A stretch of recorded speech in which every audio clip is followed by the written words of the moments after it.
dinheiro traz felicidade, né? Você não acha que amor é mais importante que dinheiro, né? Ou saúde? Ele coloca isso aqui, uma coisa... Pode fazer duas coisas ao mesmo tempo, né? Não confunde as coisas. Ele fala, até o livro tá marcado nessa parte. É uma fala, um princípio de riqueza, né? Porque eles têm os arquivos mentais e dentro dos arquivos da explicação tem certos princípios. Tem uma hora que ele fala isso, é um arquivo onde ele diz: as pessoas ricas acreditam que podem ter ambas as coisas. A pessoa de mentalidade pobre, e ele sempre bota mentalidade pobre, porque às vezes você hoje não tem dinheiro, você se julga pobre, mas a tua cabeça não é de pobre. Você já tá com os arquivos mentais corretos. Então, daqui a 5 anos, tua situação tá muito diferente. Agora tem o cara que tá com dinheiro hoje, mas a mentalidade dele ainda é de pobre. Daqui a 5 anos, você vai ter que trocar de lugar com ele, né? O cara com mentalidade boa cresce, o outro decresce. É a questão do termostato que ele fala financeiro.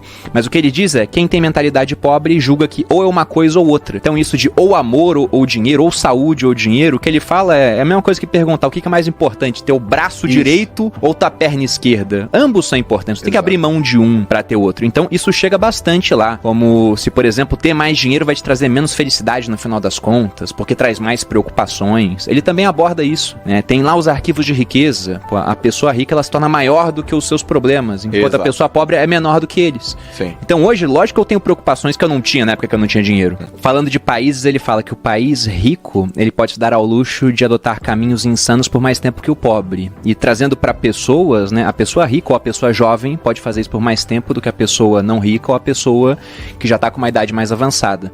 Porque, de fato, se você pegar uma fórmula de juros compostos, lá você tem o capital inicial multiplicado por uma taxa de juros elevada ao tempo. Então, o fator exponencial é o tempo, né? Quanto mais tempo você tem, melhor. Até eu gosto de falar que em filme de vampiro, todo vampiro é rico. É verdade. Por quê?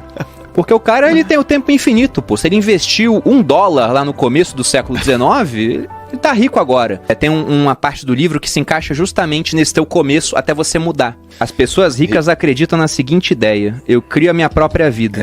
Se um carvalho de 30 metros tivesse a mente de um ser humano, ele cresceria apenas 3 metros. É verdade. Porque ele ia pensar, não, já tá bom com 3 metros, nunca iria até 30. Eles começaram a falar, você tem que crescer o máximo que você puder crescer. Cada pessoa tem um termostato. Você pega o Jorge Paulo Lemann, o termostato dele tá alinhado pra bilhões. Sim. Se esse cara, de repente, ele perdesse tudo e ficasse só com 50 milhões, ele ia julgar um fracasso total. Sim. Sendo que, pra muita gente, 50 milhões é um negócio que é levar o termostato de 0 pra 100, porque é um número totalmente real. Então lá eu tenho que reajustar meu termostato financeiro, porque pra chegar a 1 milhão, bastava continuar fazendo o que eu já tava fazendo. Então, ele até fala que ou você sai igual os seus pais, pelo menos igual a um deles, ou sai totalmente oposto por rebeldia. Amo meu pai, minha mãe, nunca deixaram faltar nada pra mim, mas também nunca sobrou muita coisa lá em casa. Porque dentro de perfis financeiros, né, a gente pode falar que tem um cara que é o financista, o cara que é o poupador. A Malu é uma poupadora de fábrica. Aí você tem a pessoa que é desligada com dinheiro, que é o meu pai, não ligava pra dinheiro. E tinha minha mãe, que era descontrolada. Então quando você casa um desligado com um descontrolado, dá ruim. Um não liga, o outro gasta muito. Então eu cresci numa família onde o normal era ter dívida. Tá. E olhando aquilo eu pensei, eu não quero isso pra mim.